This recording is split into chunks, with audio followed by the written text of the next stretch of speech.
বলেন ঠিক না বে ঠিক? আমার সোনামানিকেরা, সোনাচ্চাঁদ ভাই বাবজিরা, তো প্রিয় নবী রসুলুল্লাহ মদিনায় বসে রয়েছেন, সাহাবিরাও বসা। সেদিনকার ছোট্ট মদিনা, ইসলাম এখনো মদিনার গণ্ডি পেরুতে পারিনি বাপ। খুব ভালো করে কথাগুলো শুনুন। আর ইমানটাকে মজবুত করার চেষ্টা করেন। কার ওয়াদা? আল্লাহ। কার নাম? আল্লাহ। পৃথিবীর মুসলমানরা আল্লাহর ওয়াদা ভুলে গেছে বাপ। সাহাবিরা বলতেছেন রসুলুল্লাহ মদিনার মসজিদে বসে হঠাৎ আমাদের লক্ষ্য করে বললেন, সেদিনকার বিরাট বড় সাম্রাজ্য, আজকে যেমন আমেরিকা ক্ষমতাবান, রসুলের জামানায় ওই রকম ছিল। এই ইরান নামক, শুধু ইরান না, আরো আশপাশের অসংখ্য ভূখণ্ড মিলিয়ে একটা সাম্রাজ্য গড়ে উঠেছিল। কিসরা নামক বিরাট রাজা সেখানকার রাজত্ব চালাচ্ছে বাপ।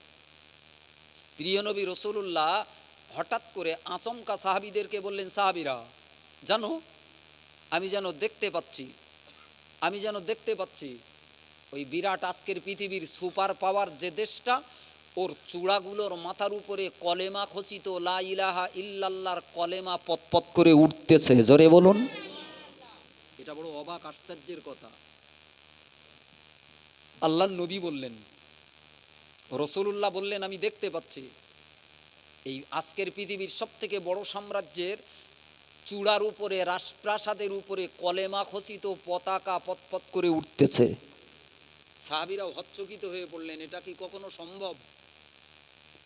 এত দুর্জয় ঘাঁটি বেঈমানদের, খ্রিস্টানদের ঘাঁটি, এই ঘাঁটি ভেঙে ইসলামের পদাতলে আসবে, এখানকার মানুষ সব কলেমা পড়বে, দেশটা মুসলমানদের হবে, এটা কি কখনো ভাবা যায়? কিন্তু নবী বললেন, আমি দেখতে পাচ্ছি গো, এ বিরাট সাম্রাজ্যের রাজপ্রাসাদের চূড়াগুলোর উপরে কলেমা লেখা পতাকা পতপত করে উঠতেছে। জোরে বলুন। পৃথিবীর মুসলমানরা আল্লাহর ওয়াদা ভুলে গেছে বাপ। আল্লাহ রেজেকের মালিক, এ কথাগুলো মুসলমানদের মাথায় ঢোকে না বাপ। ও হারামি করে, বেঈমানি করে দুটো টাকার জন্য দৌড়চ্ছে। সন্ধ্যে পর্যন্ত দৌড়িয়ে কি হইয়াছে? কি কামাই করতে পেরেছিস তুই? কি করেছিস তুই? বরং ইমানটাকে হারিয়ে জাহান্নামের খরিদ্দার হয়েছিস। কথা বলেন। আল্লাহ আমাদের বোঝার তৌফিক দান করেন। জোরে বলেন আল্লাহুম্মা আমিন। আরো জোরে বলেন আল্লাহুম্মা আমিন। আয়াবা দিনদারি মাল্লার ভাই বাপজিরা, ভালো করে মনে রাখুন, প্রিয় নবী রাসূলুল্লাহ সাল্লাল্লাহু আলাইহি ওয়াসাল্লাম, আমার দিনদারি মাল্লার ভাই বাপজিরা, আমার আপনার নবীকে আল্লাহ কত বড় নবী তৈরি করলেন, আল্লাহ নবীর ইজ্জতটাকে আল্লাহ কতটা বাড়িয়ে দিলেন। আমার দিনদারি মাল্লার ভাই বাপজিরা, রাসূলুল্লাহ মসজিদের ভিতরে বসে রয়েছেন। আল্লাহ নবী বললেন, আয়া সাহাবীরা, ও সাহাবীরা কান বাড়িয়ে শুনে রাখো বাবা, আমি রাসূলুল্লাহ, আমি হাবিবুল্লাহ, আল্লাহ যেন আজ আমার চোখে দেখিয়ে দেয়, আমি যেন দিব্য চোখে দেখতে পাই, আজকের পৃথিবীর সব থেকে সুপার পাওয়ার যে দেশটা, সব থেকে ইসলামের বড় শত্রু যে দেশটা, এই দেশের মাথার উপরে কলেমা লেখা পতাকা আল্লাহ উড়ায়। একটু জোরে বলুন সুবহানাল্লাহ। সাহাবীরাও মনে মনে ভাবছেন, নবীর এই কথাটা কি সত্যি সত্যি হবে? আল্লাহ নবী একটু পরে বললেন, সাহাবীরা, ও সাহাবীরা কান বাড়িয়ে শুনে রাখো বাবা, আমি যেন দিব্য চোখে দেখতে পাই, রাজপ্রাসাদের ওই গলি থেকে রাজার একমাত্র কন্যা সুন্দরী মেয়েটা, অত্যন্ত সুচিরি সুন্দরী মেয়েটা, রাজকন্যাটা, একটা সাদা খচ্চরের উপরে চড়ে, সাদা পোশাক পরিহিত, কালো একটা ওড়না জড়িয়ে যেন গলি দিয়ে ফটক দিয়ে বার হয়। আল্লাহ নবী যেই না জবান দিয়ে বেরিয়ে গেল, এক সাহাবী উঠে দাঁড়িয়ে বললেন, ইয়া রাসূলুল্লাহ, ইয়া হাবিবাল্লাহ, আমি ওই রাজকন্যাটাকে পেতে চাই হুজুর, ওই মেয়েটাকে আমাকে দান করুন। ওই মেয়েটা আমাকে দেন না হুজুর। রসুলুল্লাহ দাঁড়িয়ে বললেন, যাও বাবা সাহাবী, তুমি যখন চাচ্ছ তো ওই রাজকন্যাটা আমি তোমাকে দিয়ে দিলাম। 20 বছর পেরিয়ে গেল, নবী বিদায় হয়ে গেলেন, আল্লাহ নবী রওজা শরীফের ভিতরে কবরে চলে গেলেন, ওফাত গ্রহণ করলেন। খলিফা আবু বকর মুসলমানদের খলিফা হলেন, তিনিও মারা গেলেন, তিনিও বিদায় নিলেন, ওমর হলো খলিফা। জোরে বলুন। নবীর ওয়াদা দেখো মুসলমান, পাগলের মতো, বেঈমানের মতো কোথায় দৌড়চ্ছ? ভাবছো কি ইসলামটা মিথ্যা? আল্লাহর ওয়াদা মিথ্যা? তোমার দিলে বিশ্বাস নেই। আর যদি বিশ্বাস থাকতো, পাড়ার মাহফিলটা ফেলে বেঈমানের মতো আজে বাজে জায়গায় ঘুরঘুর করতে পারতে না। কথা বলেন। মাল বাড়ি গিয়ে বোর সঙ্গে গল্প করতেছে আর বলতে আমি কত চালাক দেখেছিস, পাড়ার বুড়ো কটা গে শীতকালে ওই নবীর মহাপিলে বসে দিয়ে মৌলবীগা ওয়াজ শুনতে, আর আমির মতো চালাক মাল আমি ওখানে যাই। শালা তুই চালাক না গোমড়া, মরার পরে বুঝবি। কথা বলেন, চালাক সেজেছিস, খোদাকে ফাঁকিতে চালাকগিরি আল্লাহ দেখিয়ে দেবে। বসেন বাপ, বসে পড়েন, মাহফিলটা একটু ভালো দেখাক, বসে পড়েন।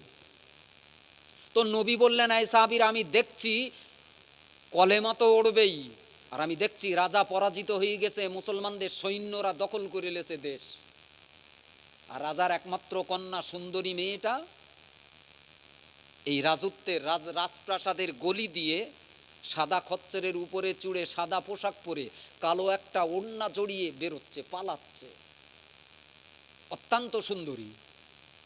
এক সাহাবী উঠে দাঁড়িয়ে বললেন, হুজুর ওই রাজার মেয়েটাকে আমি বিয়ে করতে চাই। জোরে বলুন, আরো জোরে বলেন। একদল বেঈমানরা মুসলমানরা খোটা দেয়, বলে মুসলমানরা গন্ডায় গন্ডায় বিয়ে করে, অথচ দেশের জনগণনার রিপোর্ট বলতে মুসলমানদের চাইতে বেশি বিবাহে এদেশের হিন্দুরা এগিয়ে। কি বলবেন?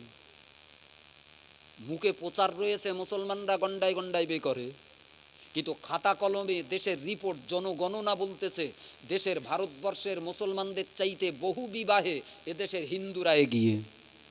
জোরে বলবেন না সুবহানাল্লাহ।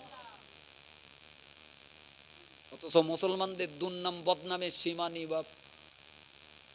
একদল মানুষ ভেবে রেখেছে মুসলমানরা সব থেকে জঘন্য জাতি।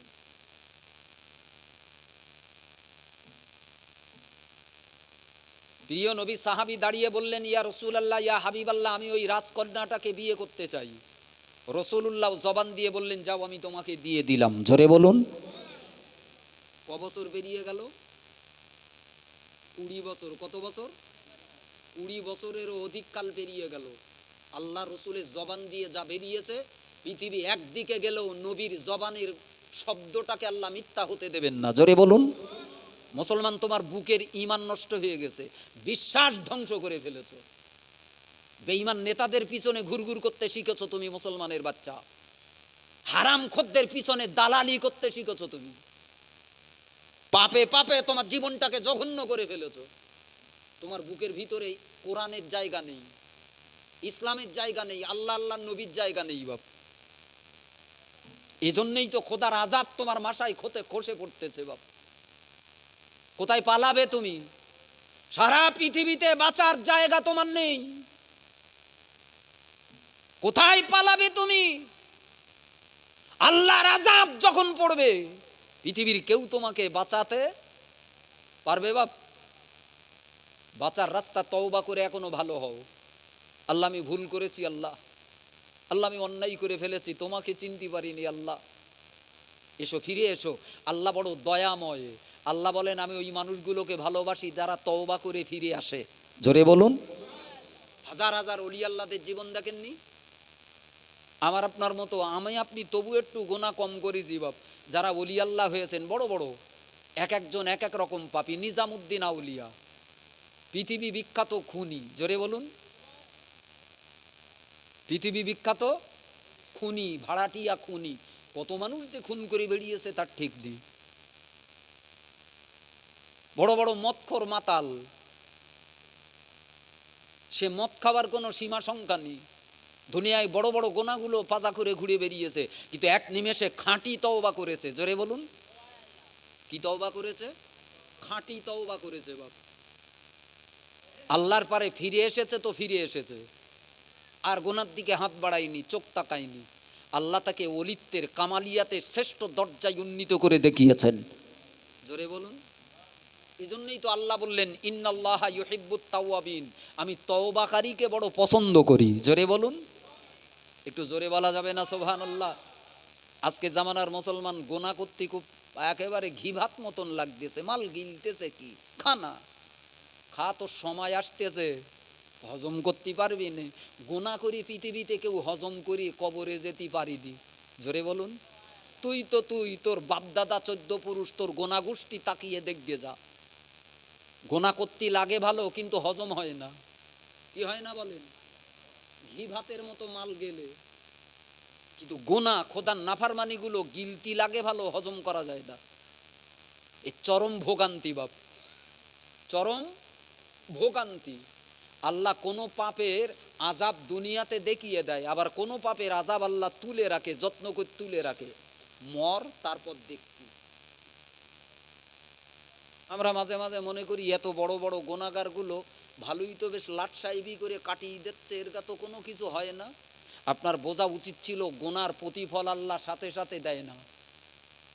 ফেরাউন 400 বছর রাজত্ব করিয়েছে বাপ, একদিনও তার জ্বর হয়নি, মাথা যন্ত্রণা হয়নি। আপনি কি বলবেন? কথা বলেন। পাপ করলেই বরং দুনিয়াতে আরামে কাটানো যায়, কারণ আল্লাহ নবী বলতেছেন দুনিয়া আখেরাত দুটো আলাদা, দুটো আলাদা। যাদেরকে দুনিয়ায় আল্লাহ বেশি দেয় তাদের পরকাল দেয় না, আর যাদেরকে পরকাল দেওয়ার ইচ্ছা আল্লাহ পোষণ করেন তাদের দুনিয়াতে কিছুটা ঘাটতি দেয়, কমই দেয়। দুটো সুখ আল্লাহ এক জায়গায় করবেন না। মুসলমানদের প্রাণ খুলে বোঝা উচিত ছিল বাপ, আমি বেঈমানদের মতো রাজাগিরি করে দুনিয়ায় বসবাস করতে পারবো না, আল্লাহ দেবে না। যদিও দেয়, জানবেন এটা আমার ভালোর জন্য নয়। আল্লাহ যদি ভালোবেসে দুনিয়া দিত বাপ, সব থেকে বেশি দিত আম্বিয়াই কেরাম, নবীদের। জোরে বলুন। সেই রসুলুল্লাহ তালিমারা জামা গায়ে ঘুরে বেরিয়েছেন বাপ, 50 দিনের মতো নবীর চুলোয় আগুন জ্বলেন। আপনি কি বলবেন? দুনিয়ার টাকা পয়সা খোদার কাছে প্রিয়? দুটো টাকা পেয়ে ঠ্যাং না চাচ্ছ? ভাবছো আমি হুনু হয়ে গেছি? তোমার দিন আসতেছে বাপ, খোদা ভালো মন্দ খাওয়াচ্ছে। দেখেন না, দুটো একটা বাড়িওয়ালা এক গোল গরু কোরবানি দেওয়ার জন্য একটা গরু কিনেছে, তারে স্পেশাল করে যত্ন করতে। এই করে না, করে না? কোন গরু গেলে দড়িটা ধরিয়ে বিকালবেলা ঘাস খাওয়াতে বেরোয় না মালিক, যেটা কোরবানির জন্য কিনেছে ওইটার গলায় দড়ি নিয়ে ঝুলিয়ে চাচা ওই মাঠের ধারে লেলে খাওয়াচ্ছে। চাচা কি ব্যাপার? বলতে এটা কোরবানির গরু, আল্লাহর জন্য কোরবানি করবে, এটাকে ভালো করে যত্ন করতে হবে। এই দুনিয়ার নাদান, তোরে খোদা ভালো করে যত্ন করতে, তোর সময় আসতেছে ছুরির ডগায় দেবে। কথা বলেন। উমাল বোঝে না তো, ঠ্যাং না চাচ্ছে। ওই তো খোদা দেখ তোমরা নামাজ পড়ি কি করিয়েছো, তোমরা নামাজ পড়ি কি করিয়েছো, আমার দেখো দিনই আমি ভালো না হলি খোদা দেশে। আস্তাগফিরুল্লাহ। আমার দিনদার ইমানদার ভাই বাপজিরা, ভালো করে মনে রাখুন, ইন্না ওয়াদাল্লাহি হাক্কুন ফালা তাগুররান্নাকুমুল হায়াতুদ দুনিয়া ওয়ালা ইয়াগুররান্নাকুম বিল্লাহিল গরুর। আল্লাহ বললেন, ওগো বান্দা তুমি মনে রেখো বান্দা, আমি আল্লাহ তোমাদের জন্য যে ওয়াদাগুলো দিলাম, আমার ওয়াদা কোনোদিন মিথ্যা হবে না। আমার নবী যে ওয়াদাগুলো দিয়েছেন এগুলো মিথ্যা হবে না। এই দুনিয়ার মুসলমানরা, শয়তান তোমাদেরকে ধোঁকা দেবে, শয়তান তোমাদেরকে ভুল বোঝাবে, শয়তানের প্রবঞ্চনা থেকে তোমরা নিজেদেরকে হেফাজতে রাখো। জোরে বলুন সুবহানাল্লাহ। শয়তান তোমাদেরকে যেন ভুল বোঝাতে না পারে। বাদ দে আল্লাহর ওয়াদা। আল্লাহ বলিল মুসলমানগা হেফাজত করবে, ফিলিস্তিনি কচি কাঁচা মুসলমান মসজিদ সব উড়িয়ে দিচ্ছে, কনে খোদা? শয়তান মাঝে মাঝে মুসলমানদের মনে উস্কে দেয়, এই দেখ দিন তোর খোদা আছে, খোদা থাকলি নিরীহ মুসলমানগা এত মারতেছে, কনে গেল খোদা? মুসলমানরা নাচতেছে তাই তো প্রশ্ন শুনে মালকে বলতে, তাই তো খোদা যদি থাকতো তা মুসলমানগা মারতেছে বোমা, ইসরায়েল বেঈমান, খোদা ঠেকাতে পেতে না? এ কার যুক্তি? শয়তানের যুক্তি। প্রিয় নবী রসুলুল্লাহকেও মক্কা থেকে বেঈমানরা বিতাড়িত করলো। এই করেছিল না করেনি? হিজরতের ঘটনা শোনেননি? আল্লাহ নবীকে তাড়িয়ে দিল, রসুল কাঁদতে কাঁদতে রাতের অন্ধকারে বেরিয়ে পড়লেন, মদিনায় যে ঠাঁই নিলেন। আল্লাহ আমার নবীকে বললেন, হাবিব আমি দিন পরিবর্তন করব, অচিরে ওই মক্কাটাকে আপনার পায়ের তলায় এনে দেব। জোরে বলুন। এনেছিল না আনিনি? কবছর পর 7টা বছর যেতে না যেতে সেই মক্কা আল্লাহ রসুলের পদতলে এসে লুটিয়ে পড়লো। জোরে বলুন। কে করে দিছিল বাপ? আল্লাহ। আল্লাহর ওয়াদা চিরসত্য। আল্লাহ বলেছিলেন, ইন্না ফাতাহনা লাকা ফাতহাম মুবিনা, 26 পারা সূরা ফাতাহ। আল্লাহ বলেন, এই নবী, 26 পারা সূরা ফাতাহ, 26 পারা সূরা ফাতাহ, আল্লাহ বলেছিলেন, ইন্না ফাতাহনা লাকা ফাতহাম মুবিনা। 26 পারা সূরা ফাতাহ, আল্লাহ বলেছিলেন, ইন্না ফাতাহনা লাকা ফাতহাম মুবিনা। 26 পারা সূরা ফাতাহ, বেঈমানরা আজকে তাড়িয়ে দিচ্ছে, ভয় পাবেন না। অচিরেই দেখবেন মক্কার মাটিটা আপনার পায়ে সেজদা করবে। জোরে বলুন সুবহানাল্লাহ। এই বেঈমানরা সব পালিয়ে মরবে। আল্লাহ দেখিয়ে দিয়েছিল মক্কাটাকে জয় করিয়ে। ইতিহাস আমি আপনাকে বলতে পারছি না বাপ। রসুল হিজরত করে যখন মদিনায় গেলেন, মদিনায় যাওয়ার পর মাতৃভূমি থেকে হিজরতকারী সাহাবীরা নবীর দেখা দেখি সব ঘর বাড়ি বউ বাচ্চা ফেলে মদিনায়। নবী যেখানে মুসলমান, জোরে বলুন, আল্লাহ যেখানে মুসলমান সেখানে। আজ আমরা হতে পারিনি বাপ। আল্লাহ যেদিকে মুসলমান তার উল্টো দিকে দৌড়চ্ছে। এজন্যই তো জাতির কপাল পুড়েছে বাপ।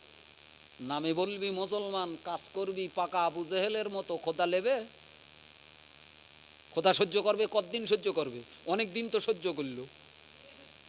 এখনো কি ফিরে আসার সময় হয়নি? আমার দিনদারি মাল্লার ভাই বাপজিরা, ভালো করে মনে রাখুন, আল্লাহ নবী জনাবে মুহাম্মদ রাসূলুল্লাহ সাল্লাল্লাহু আলাইহি ওয়াসাল্লাম, আমার দিনদারি মাল্লার ভাই বাপজিরা, মক্কা জমিন থেকে যেদিন তাড়িয়ে দিলেন, আল্লাহ নবী কাঁদতে কাঁদতে আবু বকরকে নিয়ে বেরিয়ে পড়লেন। আমার দিনদারি মাল্লার ভাই বাপজিরা, বহু কষ্টে মদিনার জমিনে যে উঠে পড়লেন। আল্লাহ নবী মদিনায় ঠাঁই নিলেন। মদিনার মানুষগুলো আমার নবীকে বুকে তুলে নিল, আল্লাহ নবীকে আপন বানিয়ে নিল, আল্লাহ নবীকে নিজের বানিয়ে নিল।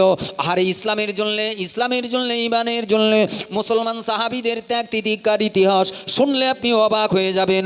মদিনার মুসলমানগুলো আল্লাহ নবীর জন্য, ইমানের জন্য, ইসলামের জন্য কি কষ্ট করলো।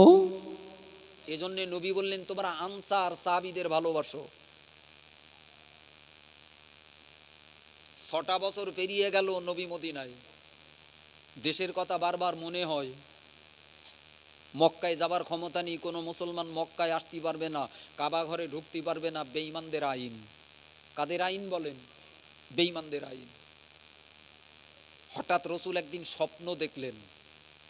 আল্লাহ নবী স্বপ্ন দেখলেন, আল্লাহ আমি যেন কাবা শরীফ তওয়াফ করছি। জোরে বলুন, কি তওয়াফ করছি? খোদার কাবা শরীফ। তওয়াফ অন্তে শরীয়তের নিয়ম অনুযায়ী সাহাবীরা মাথা নেড়া হচ্ছে, মুন্ডন করতেছে, চুল কাটতেছে, কোরবানি দিচ্ছে। রসুল সকালবেলা ফজরের নামাজের পরে সাহাবীদের বললেন, সাহাবীরা আজ আমি এমন স্বপ্ন দেখেছি। এই নবীর স্বপ্ন কি? ওহী, আল্লাহর বাণী সম। নবীরা যা দেখেন, কখনো আমি আপনি মাঝে মাঝে শয়তানি স্বপ্ন দেখি না? দেখিনি? জোরে বলেন। আমরা মাঝে মাঝে দেখি বাপ, কিন্তু আম্বিয়াদের স্বপ্ন, নবীদের স্বপ্ন কখনো অলিক হয় না, মিথ্যা হয় না। এটা ওহীর সমপর্যায়ের। জোরে বলুন। আমার দিনদারি মাল্লার ভাই বাপজিরা, খোরগাছির নওজনেরা, যুবকেরা, মা বোনেরা আমার, একটুখানি বলে দিয়ে যাই, মনে রাখুন, ইমানটাকে মজবুত করার চেষ্টা করুন। আমার দিনদারি মাল্লার ভাই বাপজিরা, আল্লাহ নবী জনাবে মুহাম্মদ রাসূলুল্লাহ সাল্লাল্লাহু আলাইহি ওয়াসাল্লাম, ও দিনদারি মাল্লার ভাই বাপজিরা, মসজিদে নববীতে বসে নামাজ আনতে বললেন। ওগো সাহাবীরা, ও আল্লাহ নবীর সাথী সঙ্গীরা, আমি মুহাম্মদ গত রাত্রিতে যখন ঘুমিয়েছিলাম, শুয়েছিলাম, আল্লাহ আমাকে স্বপ্ন যোগে দেখিয়েছেন আমি যেন কাবা বাইতুল্লাহ রওনা দিলাম। খোদার কাবা বাইতুল্লাহ, খোদার ঘর মক্কা, যে মক্কা থেকে আমাদেরকে বিতাড়িত করলো। আমরা থাকি মদিনায়, কিন্তু মনটা পড়ে থাকে খোদার ঘরের সঙ্গে, মক্কার সঙ্গে লেগে থাকে রে বাবা। আমি গত রাত্রিতে স্বপ্ন দেখলাম আল্লাহ যেন আমাকে কাবা বাইতুল্লাহটাকে তওয়াফ করিয়েছেন। 7 পাক তওয়াফ করলাম, হাজারে ওয়াসওয়াতে চুমু দিলাম। আর সাহাবীরা, তোমাদেরকে আমি এমন করে মাথা মুন্ডন করতে দেখে নিলাম। ও আমার দিনদারি মাল্লার ভাই বাপজিরা, রাসূলুল্লাহ সাহাবীরা, আল্লাহ নবী সাহাবীরা নবীর স্বপ্নটাকে সত্য মনে করলেন। রাসূলুল্লাহ যখন দেখেছেন, অবশ্যই আল্লাহ পুরা করবেন, আল্লাহ পুরা করবেন। কিন্তু ধারণাই কুলোয় না যে মক্কা থেকে এত শত্রু করে তাড়িয়ে দিয়েছে, সেই মক্কায় আমরা আবার জাতি পারবো? পরিস্থিতি যেন মানতে দেয় না। কদিন পরে রাসূলুল্লাহ জিলকদের প্রথম চাঁদ উঠেছে আকাশে, নবী ঘোষণা করলেন, আমি মক্কায় যাব। জোরে বলুন। পরিবেশটাকে আগে একটু মনে করে দেন তো। রসুল যেই বললেন মক্কায় যাব, মদিনার মক্কা থেকে আসা সাহাবীগুলো দিলটা যেন আনন্দে ভরে গেছে। কতদিন পরে মাতৃভূমিতে একবার যাব। ওখানে মা বাপেরা শুয়ে রয়েছে, দেশের বাড়ি ওখানে, পুকুর বাগান সব ওই মক্কায়। যাকে এবার নবীর সঙ্গে একটু যাব। জোরে বলুন। আমার দিনদার ইমানদার ভাই বাবজিরাও, সিরাতের ইমামেরা, রাসূলুল্লাহ জীবনী লেখকেরা লিখতেছেন, ওতকে ওগো পৃথিবীর মুসলমান মনে রেখে দিও, আল্লাহ নবী যেইরা ঘোষণা করলেন আমি কাবা বাইতুল্লাহ এমন করে উমরা করতে যাব, আল্লাহর কাবা বাইতুল্লাহ তওয়াফে রওনা দেব। ও দিনদার ইমানদার ভাই বাবজিরাও, একজন নয় দুইজন নয়, প্রায় 1400 সাহাবীর মতো তৈরি হয়ে পড়লেন। 1400 থেকে 1500 সাহাবী তৈরি হয়ে পড়লেন। আমার নবীর সঙ্গে কাবা বাইতুল্লাহ যাবেন, মক্কায় যাবেন। আল্লাহ নবী তাদের সাথে করে নিয়ে রওনা দিলেন। যাবেন তিনি কাবা বাইতুল্লাহ তওয়াফে, এজন্য যুদ্ধ করার যন্ত্রপাতি তেমন কিছু নিতে পারলেন না। খোদার ঘর তওয়াফে যাচ্ছি, ইহরামের কাপড় নিয়ে আর কোরবানির পশু সঙ্গে নিয়ে নবী 1400 সাহাবী নিয়ে বেরিয়ে পড়েছেন। জুল হুলাইফা নামক জায়গা, যে জায়গা থেকে মক্কার সীমানা ইহরাম বানতি হয়। মদিনা থেকে আসার পথে ইহরামের জায়গা যাকে বলে মিকাত, কি বলে বলেন? মিকাত। এই মিকাতের জায়গায় এসে রাসূলুল্লাহ ইহরামের কাপড় পরে নিলেন। তালবিয়া পড়তে পড়তে লব্বাইক লব্বাইক বলতে বলতে মক্কার দিকে রওনা দিলেন 1400 সাহাবী নিয়ে, যাতে দেশের লোক বুঝতেই পারে আল্লাহর নবী কোরবানির পশুগুলোকে আগিয়ে দিলেন। আর সেই জামানায় জাহিলিয়াতের যুগে কোরবানির পশুগুলোকে চিহ্নিত করার জন্যে পশুর গলায় একটা চিহ্ন ঝুলিয়ে দিত, যার নাম বলতো কলিদা। কি বলতো বলেন? দেখলি মনে হবে যে এই পশুটা কোরবানির পশু। মাঝে মাঝে দেখেন না আমার বাংলায়, চাচা এক এড়িয়ে গরু কিনেছে, কোরবানি করবে বাপ। এখন কোরবানি করবে এড়িয়ে গরু, দেশের লোক একটু দেখুক আমি কিরাম এড়িয়ে গরু কিনেছি। চাচা ফুলির মালা গলায় দেশে, কি দেশে লোকের দেখানো যদি নিয়ত থাকে, এ কোরবানি আল্লাহ পছন্দ করবে? সে যুগের মানুষগুলো কোরবানির পশুটাকে আলাদা পশু হিসাবে চিহ্নিত করার জন্য গলায় এইটা লটকে দিত, কলিদা লটকে দিত। নবী বললেন লাগাবই, যাতে দেশের লোক বুঝতে পারে মোহাম্মদ মারামারি করতে যাচ্ছে না, যুদ্ধ করবে না, রসুল যাচ্ছেন কাবা বাইতুল্লাহ তওয়াফ করবে। জোরে বলুন, আরো জোরে বলেন। আমার দিনদার ইমানদার ভাই বাবজিরা, ভালো করে মনে রাখুন, আল্লাহ নবী, প্রিয় নবী রাসূলুল্লাহ এখান থেকে রওনা দিলেন, কাবা বাইতুল্লাহর অনতি দূরে রওনা দিলেন। আমার দিনদার ইমানদার ভাই বাবজিরা, দৌড়ে দৌড়ে দৌড়ে দৌড়ে একজন পথিক আল্লাহ নবী দরবারে দাঁড়িয়ে পড়লো। ইয়া রাসূলুল্লাহ, ইয়া হাবিবাল্লাহ, আপনি তো কাবা বাইতুল্লাহ তওয়াফ করবেন, কাবার দিকে রওনা দিয়েছেন, কিন্তু মক্কার বেঈমান বেদিনের বাচ্চাগুলো তারা তরবারিতে ঘষাঘষি করে সান্দায় লোকজন এক জায়গায় জড়ো করতে শুরু করলো। তারা আপনাকে মক্কায় প্রবেশ করতে দেবে না। তা আপনি নাকি মারামারি করার জন্য, মক্কা জয় করার জন্য যাচ্ছেন, আপনাকে মক্কায় ঢুকতে দেবে না ইয়া রাসূলুল্লাহ। ও দিনদার ইমানদার ভাই বাবজিরা, আল্লাহ নবী বললেন লাগো না, আমি যাব খোদার কাবা বাইতুল্লাহ তওয়াফ করব, আল্লাহর ঘরটাকে একটু জিয়ারত করব, এছাড়া আমার অন্য কোনো উদ্দেশ্য নাই। কিন্তু রসুলের কথা তারা মানতে পারলো না। ও আমার দিনদার ইমানদার ভাই বাবজিরা, আল্লাহ নবী, বিশ্ব নবী রাসূলুল্লাহ এখান থেকে মনে মনে ভাবলেন একজন সাহাবীকে আমি মক্কায় পাঠিয়ে দেব, সে মক্কার বেঈমান নেতাদেরকে বুঝিয়ে বুঝিয়ে বলবে আমি মুহাম্মদ মারামারি করার জন্য মক্কায় যাই না, মক্কা জয় করার জন্য মক্কায় যাই না, আমি যাব শুধু কাবা বাইতুল্লাহ তওয়াফ করব, খোদার ঘরটা জিয়ারত করব, 2 রাকাত নামাজ আদায় করব, আবার মদিনায় ফিরে যাব। আমার এছাড়া দ্বিতীয় কোনো উদ্দেশ্য নাই। কিন্তু কোন সাহাবীকে পাঠানো যায়? হযরত ওমরকে ডেকে বললেন, বাবা ওমর, তুমি যাও না একটু মক্কায়, তোমার বাড়ি ছিল, তোমার নাম ডাক ছিল, মানুষ অনেকে চিনত গো।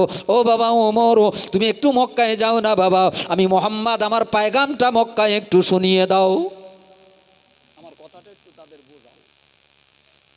হযরত ওমর মাথা নিচু করে বললেন, হুজুর এটা কি খোদার হুকুম? নবী বললেন, না, এটা আবার খোদার হুকুম কেন, আমার মন চাচ্ছে তুমি গেলি ভালো হয়। এই সাহাবীদের ভিতরে 2 রকম সাহাবী ছিল। একদল সাহাবী ছিল বড্ড নরম, জোরে বলুন, বড্ড নরম প্রকৃতির, রাগটাক ছিল না বাপ, যেমন ছিল আবু বকর, বড্ড নরম প্রকৃতির। আর একদল সাহাবী ছিল বড্ড গরম, তা বলতি তরবারি বার করবে বলো। হযরত ওমর বললেন, হুজুর আমার রাগটা বেশি, তা আমার না পাঠালি ভালো হয়, এক তো শয়তান কি বলতে গিয়ে কি বলবানি, আর আমি হয়তো গর্দানে মেরিয়ে দেবানি, এক করতে গিয়ে হয়তো আরাক হবেনি। আপনি নরম সাহাবী দেখে কাউকে পাঠান। ঠিক বলেছেন না? ঠিক বলেছেন। আমার দিনদারি মাল্লার ভাই বাবজিরা, আমার আপনার নবী দিন দুনিয়ার বাদশা রাসূলুল্লাহ জনাবে হাবিবুল্লাহ মুহাম্মদ রাসূলুল্লাহ সাল্লাল্লাহু আলাইহি ওয়াসাল্লাম। হুজুর ভাবলেন ওমরও ঠিক বলেছে গো। আল্লাহ নবী মনে মনে ভাবলেন কাকে পাঠানো যায়। হযরত ওসমান গনি জিন্নুরাইল হুজুরকে এমনি বাছাই করলেন, বাবা ওসমান, ও বাবা ওসমান, তুমি কি একটু মক্কায় যাবে বাবা? মক্কার মানুষগুলো তোমাকে ভালো মানুষ বলে মনে করে, অনেকেই তোমাকে মাল ছিল, সম্পদ ছিল, টাকা ছিল, এজন্য অনেকেই তোমার কাছে ঋণী।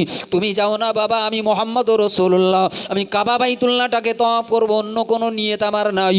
যাও না, মারামারি করব না, যুদ্ধ করব না। এ কথাটাকে মক্কার নেতাদেরকে একটু বুঝিয়ে দাও।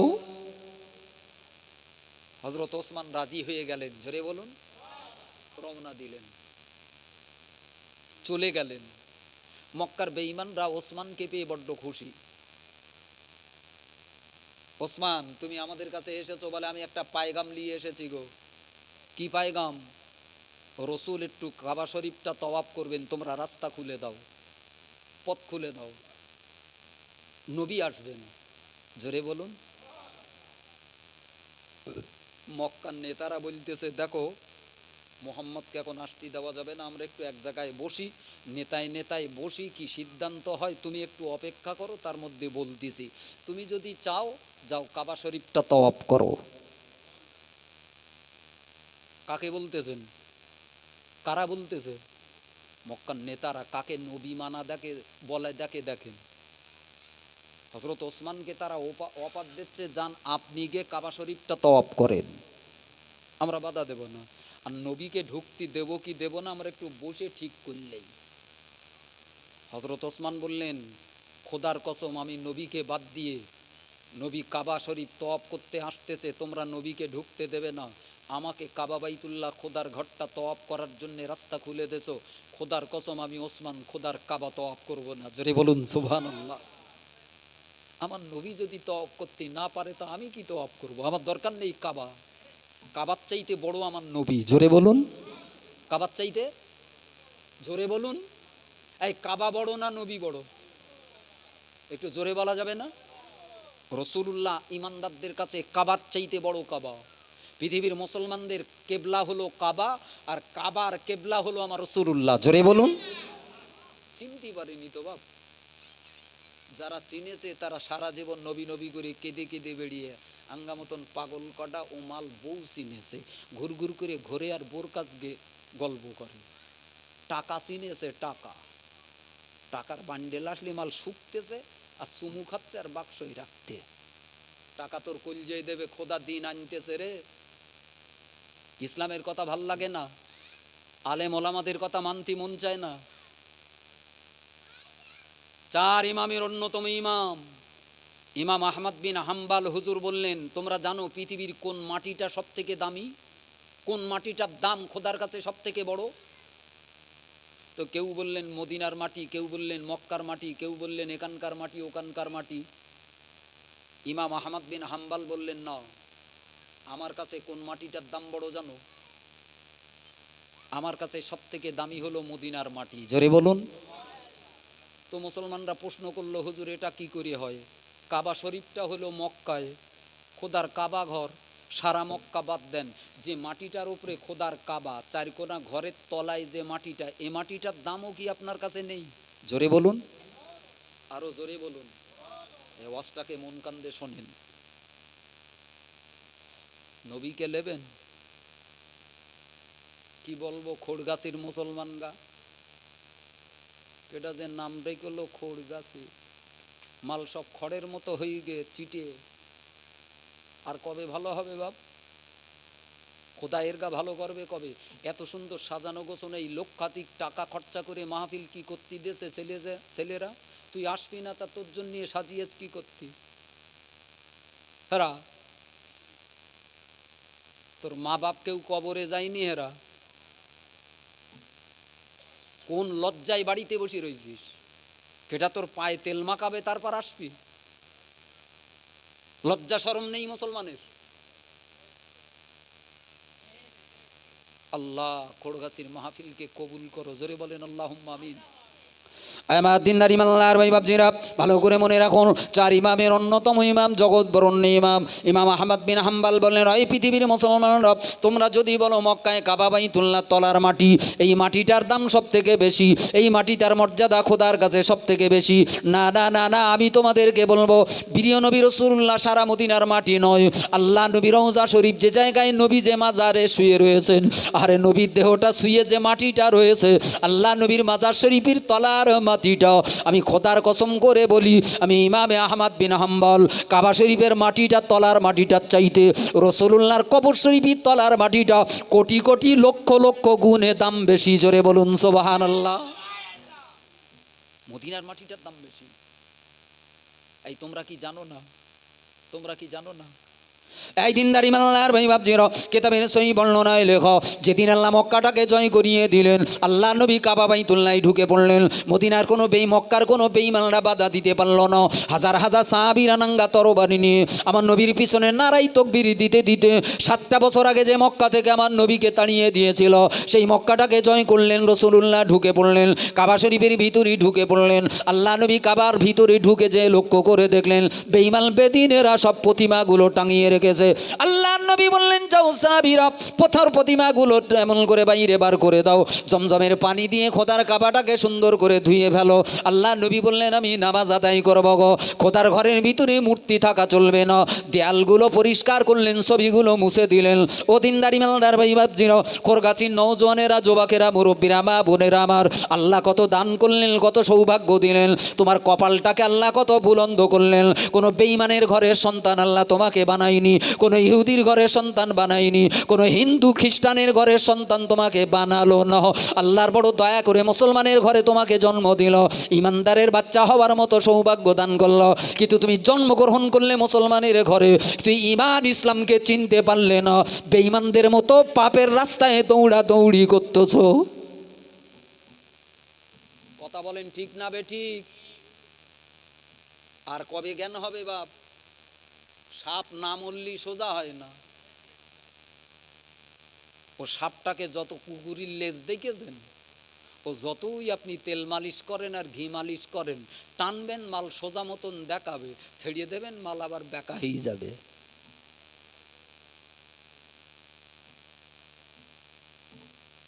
আল্লাহ হেদায়েত করেন, আল্লাহ সকলকে হেদায়েত দাও আল্লাহ। জোরে বলেন আল্লাহুম্মা আমিন। আমার দিনদার ইমানদার ভাই বাপজিরা, ভালো করে মনে রাখুন, আল্লাহ নবী জনাবে মুহাম্মদ রাসূলুল্লাহ সাল্লাল্লাহু আলাইহি ওয়াসাল্লাম কাবা বাইতুল্লাহে প্রবেশ করলেন, আসরে নামাজ পড়বেন। ও আমার দিনদার ইমানদার ভাই বাপজিরা, আল্লাহ নবী বেলালকে ডাকলেন, বাবা বেলাল, ও বাবা বেলাল, আজান লাগাও, আজান লাগাও, আজান দাও, কাবা বাইতুল্লাহে তুমি আজান লাগাও। ও আমার দিনদার ইমানদার ভাই বাপজিরা, মুয়াজ্জিন বেলাল দাঁড়িয়ে পড়ল গো, আজান দেবে কিন্তু কোন জায়গায় দাঁড়াবে গো? হযরত বেলাল বিশ্ব নবীকে ডেকে বলল, ইয়া রাসূলুল্লাহ, ইয়া হাবিবাল্লাহ, আমি মসজিদে নববী শরীফে আজান দিতাম, আমার আজান দেওয়ার জায়গা নির্ধারণ করা ছিল, আমি মুয়াজ্জিন ওই জায়গায় দাঁড়িয়ে দাঁড়িয়ে দাঁড়িয়ে দাঁড়িয়ে আজান দিই। হুজুর কাবা বাইতুল্লাহ আজকে মাত্র জয় হলো, এখানে মুয়াজ্জিনের দাঁড়ানোর জায়গা নয়, হুজুর আমি কোন জায়গায় দাঁড়িয়ে আজান দেব ইয়া রাসূলুল্লাহ? আমি কোন জায়গায় দাঁড়িয়ে খোদার নামের আজান লাগাবো? ওয়াবাদ দিনদার ইমানদার ভাই বাপজেরা, আমার আপনার প্রাণের নবী, দয়ার নবী হুজুরে পাক সাল্লাল্লাহু আলাইহি ওয়াসাল্লাম সাহাবী বেলাল, মুয়াজ্জিন বেলালকে ডেকে বললেন, বাবা বেলাল, যাও তুমি আল্লাহ নামের আজান লাগিয়ে দাও, আল্লাহ নামের আওয়াজ লাগাও। কোন জায়গায় দাঁড়াবে গো? যাও কাবা বাইতুল্লাহ শরীফ, খোদার কাবা ঘর, এই কাবা ঘরের উপরে দাঁড়িয়ে আজান লাগাও। একটু জোরে বলুন সুবহানাল্লাহ। হুজুর বেলাল আজান দেওয়ার জন্য কাবা বাইতুল্লাহর মাথার উপরে দাঁড়িয়ে পড়লেন, ছাদের উপরে দাঁড়িয়ে গেলেন, কিন্তু কোন দিকে ফিরে আজান দেবেন?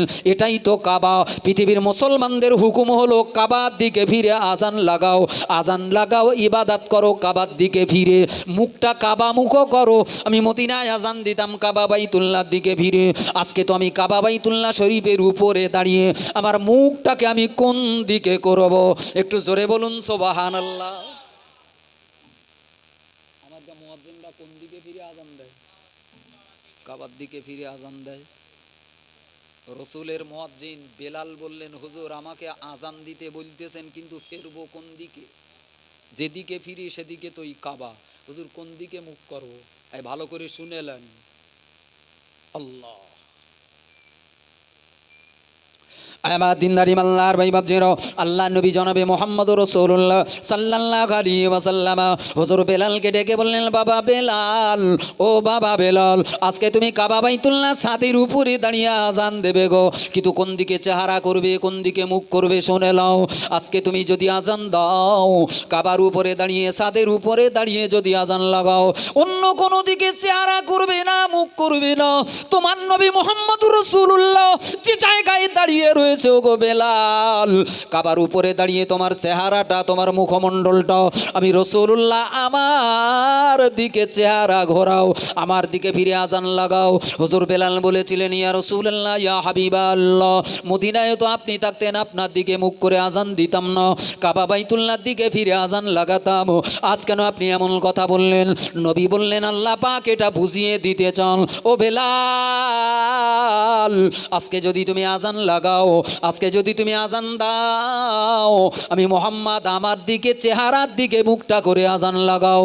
বেলাল তুমি মনে রেখে দিও, কাবা বাইতুল্লাহটা মুসলমানদের কেবলা আল্লাহ বানিয়েছেন, আর কাবার কেবলা তোমার নবীকে আল্লাহ বানিয়েছেন। একটু জোরে বলুন সুবহানাল্লাহ। এজন্য বেলাল, আজকে তুমি আজান লাগাবে, কাবা বাইতুল্লাহর উপরে দাঁড়িয়ে আজান দেবে, আজ আর অন্য কোনো দিকে চেহারা নয়, মুখ নয়, আমি মুহাম্মদ,